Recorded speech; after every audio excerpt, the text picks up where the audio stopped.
ஆனா இப்போ சமீபத்தில் மதுராந்தகத்தில் நடந்த ஒரு மாநாட்டில் வெளியில இருந்து மாற்றுக் கட்சியில இருந்து வரவங்களுக்கு ஃபுல்லாக மிகப்பெரிய அளவில் ஒரு திடல் போட்டு மக்களை திரட்டி டிவிக்கு வந்து ஒரு பெரிய விழாவாக நடத்தியிருந்தாங்க. நாம் தமிழர் கட்சியை திரள் நிதி பிச்சை எடுக்கிறாங்க மக்கள்கிட்ட அப்படின்னு சொல்லி கிண்டல் பண்ணுற அதே டிவிக்கே ஒரு சாதாரண மாற்றுக் கட்சியில இருந்து வர எம்எல்ஏக்களுக்கு இவ்வளோ பெரிய விழா எடுக்கிறாங்கன்னா அந்த கட்சிக்கு அவங்களுக்கு எங்கேருந்து காசு வருது அப்படிங்கிறத நீங்க இல்லை நீங்க ஒன்று தெரிஞ்சுங்க ஆதி. ஒரு கட்சி இருக்குன்னா அந்த கட்சிக்கு பல்வேறு வகையில இருந்து வருமானங்கள் வரும், இதெல்லாம் இருக்கும். நாம் தமிழர் கட்சி மக்களுக்காக போராடுது, மக்களோட நின்று போராடுது.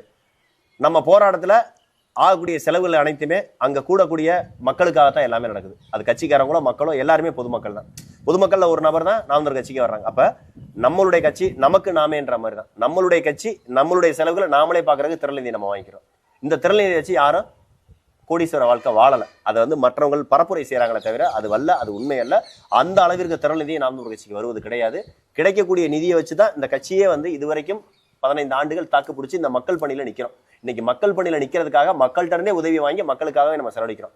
அதை வச்சு ஆதியோ சிவசங்கரனோ சீமானோ தனிப்பட்ட முறையில எந்த வகையான பயன்பாட்டுக்கும் பயன்படுத்தல. அது நம்மளுக்கு தெரியும், மற்றவங்களுக்கு தெரியாது. இருந்தாலும் ஏன் இதை சேர்க்கிறீங்கன்னா, சீமானனை பத்தின நெகட்டிவ் பூரா இன்னைக்கு போய் கிராம மக்கள்ல ஒவ்வொருத்தரையும் போய் ரீச் ஆயிடுச்சு. ஆனா சீமானனே 15 வருஷமா எந்த அளவுக்கு கஷ்டப்பட்டாரு, நாம் தமிழர் கட்சி எந்த அளவுக்கு கஷ்டப்படுச்சு, இந்த கட்சி எந்த அளவிற்கு எந்த அளவுக்கான கடினமான பாதைகளை கடந்து இந்த இடத்துக்கு வந்திருக்குன்ற ஒரு விடயம் போய் இன்னைக்கு மக்கள்கிட்ட சேராதுக்கான காரணமே என்னன்னா, நாம இந்த மாதிரியான அவதூறுகளுக்கு பதில் சொல்லாமலே போயிடும். அப்ப இந்த மாதிரி அவதூறுகளுக்கு நாம பதில் சொன்னானாச்சும் மக்கள்கிட்ட போய் சேருதான் நம்ம பார்ப்போம். கண்டிப்பாக இந்த திரள் நிதி என்பது மக்களிடமிருந்து வாங்கி மக்களுக்காகவே போராட்டங்களுக்கு செலவழிக்கிறதா திரள் நிதி. இது வாங்குவது தவறில்லை. இது பண்டைய காலம் தொட்டு மக்கள் பணியில இருக்க இந்த ஜனநாயக நாட்டில் இருக்கக்கூடிய ஒரு சரியான ஒரு பொருளாதார வழிமுறையே என்னன்னாக்கா திரள் நிதி தான். மக்கள்கிட்ட வந்து உண்டியல் குலுக்கி வாங்கி கட்சி நடத்தினா அது அப்படித்தான் கம்யூனிஸ்ட் சித்தாந்தம் வளர்ந்துச்சு. அப்படித்தான் வந்து இங்க இருக்கக்கூடிய திமுக அதிமுக போன்ற திராவிட சித்தாந்தம் உருவாச்சு. அதே மாதிரி தான் இன்னைக்கு தமிழ் தேசியம் இருக்கு. ஆகவே அது தவறே கிடையாது. நம்ம லாட்டரி டிக்கெட் மூலமா கொள்ளையடிச்சு மக்கள்கிட்ட இருந்து கொள்ளையடிச்ச பணத்துல இருந்து நிதி வாங்கினா தப்பு. நம்ம கஞ்சா விற்கிறவன்ட்ட இருந்து நிதி வாங்கினா தப்பு. நம்ம சீட்டாட்ட கிளப் வைக்கிறவன்ட்ட இருந்து நிதி வாங்கினா தப்பு. சாராய முதலாளிகள்ட்ட இருந்தோ இல்ல பிளாக்ல சாராய விற்கிறவன்ட்ட இருந்து வந்து நிதி வாங்கினா தப்பு.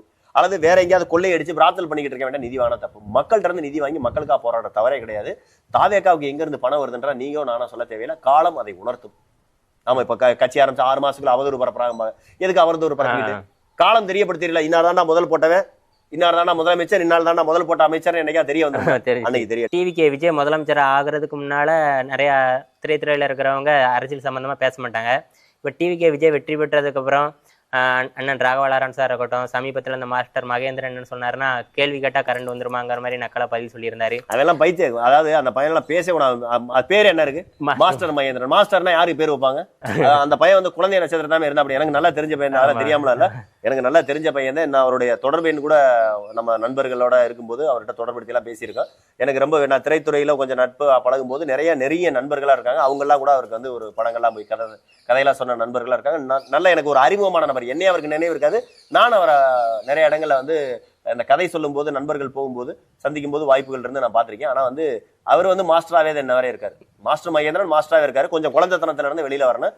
கேள்வி கேட்டா எதுவுமே கிடைக்குமான்னா இங்க இருந்து பிச்சைக்காரன் கூட கேள்வி கேட்க முடியும். அவர் பாடி லாங்குவேஜ் இந்த ஊர் 2 பட்டா கூத்தாடி கொண்டாடுங்க மாதிரி இன்னைக்கு விஜய் முதலமைச்சரானது அவங்க மாதிரி ஆட்களை பேச வைக்குதா, மறுபடியும் திரைத்துறையில இருந்து அரசியல சுலபமா பேரலாம்னு நினைக்கிறாங்களா? இல்ல, மாஸ்டர் மகேந்திரன் அவருடைய பொழப்பை பார்த்து நல்லபடியா அவர் இன்னும் திரைத்துறையில சாதிக்க வேண்டியது இருக்கு. அவர் குழந்தை நட்சத்திரமா இருந்த காலகட்டத்துல என்ன சொல்லனா, சிம்பு மாதிரி அவரும் வந்து ஒரு நல்ல நடிகரா, ஒரு பெரிய நடிகரா வந்திருந்தா திரைத்துறையில சில்வர் ஜூப்ளி வரையும் போகக்கூடிய ஒரு நல்ல ஒரு நடிகரா இருந்திருப்பார். ஏன்னா அவர் வந்து குழந்தையா இருக்கையில இருந்து நடிக்கிறாரு. அப்ப அந்த மாதிரி எல்லாம் போகக்கூடிய அளவிற்கு ஒரு 50 ஆண்டுகள் திரைத்துறையில அனுபவம் வாய்ந்த நபரா வந்திருக்கணும். இது மாதிரி சிறுபுலத்தனமா பேசி எது பேசணும் எது பேசக்கூடாதுன்னு தெரியாம ஒரு நாகரிகமற்ற முறையில நக்கலு நையாண்டி எடக்கு, புரியுதுங்களா? இதை விட அதிகமா நம்ம பேசுவோம். இதை விட அதிகமா பேசக்கூடிய ஆட்கள். ஆனால் அவருக்கு நாகரிகம் இல்ல. கேள்வி கேட்டா கரண்ட் வருமானா கேள்வி, அப்ப கேள்வி கேட்டா கரண்டே வராதுல. எதுக்காக சட்டசபை கூடணும்? எதுக்காக எதிர்கட்சிகள் கேள்வி கேட்கிறாங்க? எதுக்காக பாராளுமன்றம் கூடணும்? எதுக்காக அங்கே எதிர்கட்சிகள் கேள்வி கேட்கிறாங்க? புரியுதா? ஆக்கப்பூர்வமான ஆளுங்கட்சியை ஆக்கப்பூர்வமா வழி நடத்துறது எதிர்கட்சிகளும் எதிர்கட்சிகள் தொடுக்கக்கூடிய கேள்விகள் தான். இங்க கேள்விகள் கேட்கப்படும் போதுதான் இங்க ஒரு பதில் பிறக்குது. பதில் மூலமா ஒரு மக்களுக்கான தீர்வு ஏற்படுது, ஒரு நியாயம் கிடைக்குது. அது அவர் மாஸ்டர் மகேந்திரன் அந்த பேருக்கு தகுந்த மாதிரி இருக்கு. அவரை மாதிரி ஆட்களுக்கு பேசி நம்ம நேரம் செலவழிக்க வேணாம். அவர் ஒரு சின்ன பயலாவே கடந்து போயிடுவார். சின்ன பையில கேட்கறதுல எதுவும் பதில் சொல்லிக்க மாட்டோம். அவர் ஒரு சிறுவராகவே நம்ம கருதுற சிறுவராகவே கடந்து போயிடுவோம். அவர் இதுக்கு மேலேயும் பேசினாங்க. அதுக்கப்புறம் நாம் தமிழ் தம்பிகள் யாரு, சீமானுடைய தம்பிகள் யாரு, பிரபாகரனுடைய பிள்ளைகள் யாருன்றதை தெரியப்படுத்தும். தமிழ்நாடு முழுக்க இப்போ ரொம்பவே பரபரப்பாக பேசப்பட்டு இருக்கிறது இந்த இடைத்தேர்தல்கள் தான். முக்கியமாக திருச்சி கிழக்கில் அண்ணன் விஜய் வெற்றி பெற்று ராஜினாமா பண்ணிட்டாங்க. அதில் யார் போட்டியிட போகிறாங்கிற விமர்சனம் இருந்துகிட்டே இருக்கும்போது இப்போ திடீர்னு ராகவலாரன் சென்னை பேட்டி கொடுத்து டிவிகேவுக்கு ஆதரவுலாம் தெரிவிச்சிருக்கிறாங்க. தெரிவிக்கும் போது ஆதரவு தெரிவிக்கும் போதே தமிழ் தேசியவாதிகள் என்ன சொல்றாங்கன்னா, மறுபடியும் தெலுங்கர்கள் தான் நம்ம மேல அக்கறை வச்சு அதிகாரத்தை அடையணும்னு நினைக்கிறாங்க அப்படின்ட்டு. அதுல பேட்டியில சொல்லும் போதே எதிர்த்து பேசினா தெருநாய்களோட பொதுமக்களை ஒப்பிட்டு பிஸ்கட் போடணும், பிரியாணி போடணுங்கிற மாதிரி சொன்னாங்க. இதை எப்படி பாக்குறீங்க அண்ணன் ராகவ் லாரன்ஸோட அரசியல் வருகைய? நாம் தமிழர் கட்சி சீமானே இடையில விமர்சனம் பண்ணி பிரச்சனை ஆச்சு. இல்ல அது வந்து அவர் மேடையிலேயே பதிலடி கொடுத்தாங்க. மேடையிலேயே சீமானுடைய பேரை சொன்ன உடனே கீழே இருக்க ஆடியன்ஸ் பூராமே, அதுக்கு முன்னாடியெல்லாம் ஆதரவு தெரிவிச்சுக்கிற ஆடியன்ஸ் கீழே இருந்தே எதிர்ப்பு தெரிவிச்ச உடனே சரி நான் புரிஞ்சுக்கிறேன்னு சொல்லிட்டு அதில் பேச்சை பாதியில நிப்பாட்டிட்டாரு. அதுக்கப்புறம் கூட அது பேட்டி கொடுக்கல. என் பசங்க வந்து சீமானுக்கு எதிராக தேர்தலில் போட்டியிட சொன்னாங்க அப்படிலாம் பேசியிருந்தாரு.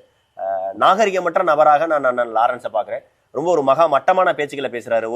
அவர் ஒப்பீடு செய்வது வந்து இங்க இருக்கக்கூடிய சக அரசியல்வாதிகளை நாயோட ஒப்பிடுறாரா, மக்களை வாக்காளர்களை, நம்ம வாக்காளர்னு சொல்றதுல தாய் தமிழ் உறவுகள் தான் சொல்லுவோம், இருந்தாலும் அவருடைய பாஷையில சொல்லணும்னா வாக்காளர்களை நாயோட ஒப்பிடுறாரா, இல்ல ஒட்டுமொத்த தமிழக மக்களையும் இங்க வாழக்கூடிய வாக்குரிமை இல்லாம வாழக்கூடியவங்களை சேர்த்து அப்படி சொல்றாரா, எந்த விதத்துல அவர் சொல்றான்னு தெரியல. உண்மையிலேயே நிறைய பேர் இன்னைக்கு கண்டனம் தெரிவிச்சிருந்தாங்க. நான் கூட எக்ஸலத்துல ட்விட்டர்ல பார்த்தேன். ரொம்ப ஒரு மோசமான அருவருக்கத்தக்க கொச்சையான பேச்சா இருக்கு. அவருடைய பேச்சிலேயே ரொம்ப தலக்கணம் அதிகமா தெரியுது. அவர் தன்னை ஒரு பெரிய சக்தியாக அவர் நினைக்கிறேன். தன்னை ஒரு பெரிய ஆளுமை, பெரிய சக்தி அப்படின்னு சொல்லி நினைச்சுக்கிறாரு. அது என்ன சொல்றது, பூனை கண்ணை மூடிட்டா உலகமே இருட்டுன்னு சொன்ன மாதிரி இந்த அரசியலுங்கிறது ரொம்ப பறந்து விரிந்த ஒரு சேவை மனப்பான்மை உள்ள ஒரு துறை. இந்த துறையில வந்து அவரால் வந்து எந்த அளவுல சாதிக்க முடியும்னு தெரியல. அவர் வந்து நிறைய பேத்துக்கு மாற்றுத்திறனாளிகளுக்கு நிறைய பேத்துக்கு உதவி செய்யறாரு, நிறைய காப்பகங்களா வச்சு நடத்துறாருன்னு கேள்விப்பட்டு, அதெல்லாம் நல்ல செயல்கள் தான், மகிழ்ச்சி, வாழ்த்துக்கள். ஆனா அதே நேரத்துல உங்களுடைய நீங்கள் பிறந்த மண்ணுன்னு ஒண்ணு இருக்கு, ஆந்திரா இருக்கு, தெலுங்கானா இருக்கு, அது உங்களுடைய சொந்த மண் இருக்கு. அந்த மண்ணுக்கு போங்க, அந்த மண்ணுல ஒரு அரசியல் செய்யுங்க, அந்த மக்களுக்கு தேவையான அரசியலை செய்யுங்க, அதுதான் சரியா இருக்கும். மீண்டும் வந்து தமிழ்நாட்டுல தெலுங்கர்களுடைய ஆட்சியை கொண்டு வரணும் அப்படின்றது மாதிரியான செயல்களை நீங்க செஞ்சீங்கன்னா அது நல்லா இருக்காது. கண்டிப்பாக உங்களுடைய அரசியலினுடைய ஆரம்பமே ரொம்ப தவறா இருக்கு. முதல் கோணல் முற்றும் கோணல்னு சொல்லுவாங்க. நீங்க உங்களுடைய பேச்சுக்களை வந்து கண்டிப்பாக நாவடக்கம் வேணும். கண்டிப்பா வந்து உங்களுடைய பேச்சுக்களை திருத்திக்கிறேன்னா ரொம்ப கவனமாக அரசியல்ல வந்து வார்த்தைகளை விடணும். அது நீங்க வந்து ஒரு திரைப்பட படமா இருக்கையில இங்க இருக்கக்கூடிய மீடியாக்கள் உங்களுடைய பேச்சுக்களுக்கு அதிகமாக முக்கியத்துவம் கொடுத்து உங்களை வந்து கவனிப்புக்கு உள்ளாக்குவாங்க. அப்படி இருக்கும்போது நீங்க வந்து மக்கள்கிட்ட எளிதா போய் ரீச் ஆயிருவீங்க. உங்களுடைய பேச்சுக்கள் ரொம்ப தவறா போகும்போது மக்களுடைய எதிர்ப்பை கடுமையா சந்திக்க வேண்டியது இருக்கும். இது ஒருவேளை உங்களுக்கு பின்னாடி வந்து உங்களுடைய வாழ்வாதாரமா இருக்கக்கூடிய திரைத்துறைகளோட உங்களுக்கு வந்து ஒரு பாதிப்பை ஏற்படுத்திடும். உங்கள் மேல இருக்க நல் மதிப்புல தான் நாங்க சொல்றோம். மீண்டும் இதே மாதிரி செயல்கள் செஞ்சீங்கன்னா நாம் தமிழர் கட்சியினுடைய எதிர்ப்புங்கிறது ரொம்ப கடுமையான முறையில இருக்கும். இது மாதிரி ரொம்ப மெதுவாலாம் ரொம்ப சாஃப்டாலாம் பேசிட்டு இருக்க மாட்டோம். வேற மாதிரியான பதில்கள் நாங்க உங்களுக்கு கொடுக்க வேண்டிய சூழ்நிலைக்கு எங்களை தள்ளிடாதீங்க. உங்களுடைய வார்த்தைகள் எந்த அளவிற்கு தமிழக மக்களை பாதிக்குதோ அதை விட அதிகமாக நீங்கள் பாதிப்புக்கு உள்ளாகிற அளவிற்கு எங்களுடைய எதிர் நடவடிக்கை இருக்கும்ன்றதை எச்சரிக்கையா இங்க தெரிவிச்சுக்கிறோம். எனக்கு இறுதியா ஒரே கேள்வி, முடிக்கல, நீ முடிஞ்சது. இந்த சமூக வலைதளம் தாக்கம் ரொம்ப இருந்ததுனால தான் டிவிக்கே இன்னைக்கு வெற்றி பெற்றது நம்ம எல்லாருக்கும் தெரியும். 6 மாதம் டைம் கொடுங்க, உடனே எதையும் சரி செய்ய முடியாது அப்படின்னு சொல்லி நம்மகிட்ட காலவாசம் கேட்கறதே டிவிக்கே. அதே சமூக வலைதளங்களை பயன்படுத்தி நடக்காத உடனே விஜய் தான் செஞ்சாருன்னு சொல்லி பரப்பி விட்டுட்டு இருக்காங்க. உதாரணத்துக்கு இப்போ ஒருத்தர் பிரைவேட் பள்ளியில் கொடுத்த சைக்கிள், அடுத்து சேர தூக்கி போட்டாரு, சட்டைகள் தூக்கி சாமி கும்பிட்றாரு, இதெல்லாம் பெருசாக பேசி அதை சாதனைங்கிறாங்க. இந்த சமூக வலைதளத்தில் மக்கள் வந்து குழம்பிடுறாங்களா இல்லை குழப்பிடுறாங்களா டிவிக்கேல இருக்கிறவங்க? சமூக வலைதளங்களை கட்சி ஆரம்பிச்ச 3 வருஷத்துல இந்த அளவுக்கு தமிழக வெற்றி கழகம் பயன்படுத்திக்கிடுச்சு. அது பொய் தான் சொல்றாங்களா உண்மைதான் சொல்றாங்களான்னு மக்களுக்கு தெரியாத அளவுக்கு பயன்படுத்திக்கிச்சு. நான் உங்கள்கிட்ட ஒண்ணு கேட்கிறேன், தமிழக வெற்றி கழகம் பொய்யாவே பயன்படுத்திருச்சு, பொய்யவே சொல்லிருச்சு, பொய்யவே பரப்பிருச்சு. நாம் தமிழர் ஏன் அந்த வேலையை செய்யல? நான் கேட்கறது, தமிழக வெற்றி கழகம் செய்வது பூரா அவதூறு, பொய் சொல்றாங்க, இந்தங்க தமிழக வெற்றி கழகம் செய்த தவறுகளுக்கு காணொலி 2 ஒப்பீடு செஞ்சு போட்டுக்கணுமா இல்லையா? ஏன் செய்யல? நாம் தமிழர் கட்சி செய்ய தவறுன்னு நம்ம பேசியிருக்கணும். ஆதி, நாம் தமிழர் கட்சி 2010 சீமானனே இந்த பேச்சுக்களை பேசியிருக்காரு, 2007 இந்த பேச்சுக்களை பேசியிருக்காரு. பாருங்க, அண்ணன் சீமானனே 2010 பேசினது 2015 பழிச்சிருச்சு, 2015 பேசினது 2025 பழிச்சிருச்சு. அண்ணன் வந்து தீர்க்கதரிசியா 20 வருஷத்துக்கு முன்னாடியே சொல்லிட்டாரு, 15 வருஷத்துக்கு முன்னாடியே சொல்லிட்டாரு. இதை எடுத்து காணொலியில ஒப்பீடு செஞ்சு போட்டுக்கணுமா இல்லையா? சீமானுடைய காணொலிகள் எத்தனை போராட்டங்கள், பழைய போராட்டங்களுடைய காணொலிகள் இருக்கு, எத்தனை புகைப்படங்கள், பழைய புகைப்படங்கள் இருக்கு. ஏன் நம்ம அதை செய்யல? 3 வருஷத்துல கட்சி ஆரம்பிச்சு அந்த கட்சியின் மூலமாக தவறான காணொலியோ உண்மையான காணொலியோ அல்லது புறம்பா பேசினாங்களோ பொருளையை கிளப்புனாங்களோ கொண்டு போய் மக்கள்கிட்ட கொண்டு போய் சேர்த்திருக்காங்கல்ல, சமூக வலைதளங்களை பயன்படுத்திருக்காங்கல்ல. தமிழக வெற்றி கழகம் தனியா ஒரு யூடியூப் சேனல் ஆரம்பிக்கல, தமிழக வெற்றி கழகம் யூடியூப் மாதிரி தனியா ஒரு ஆப் ஆரம்பிக்கல, தமிழக வெற்றி கழகம் இன்ஸ்டாகிராம் மாதிரி திரும்ப இன்னொரு பிளாட்ஃபார்ம் ஆரம்பிக்கல. ஏற்கனவே இருக்கிற இன்ஸ்டாகிராம தானே பயன்படுத்திக்கிட்டான், ஏற்கனவே இருக்கக்கூடிய யூடியூப்பை தானே பயன்படுத்துறாங்க, ஏற்கனவே இருக்க எக்ஸ் தளத்தை தானே பயன்படுத்துறாங்க. ஏன் அதை நாம் தமிழர் கட்சி செய்யல?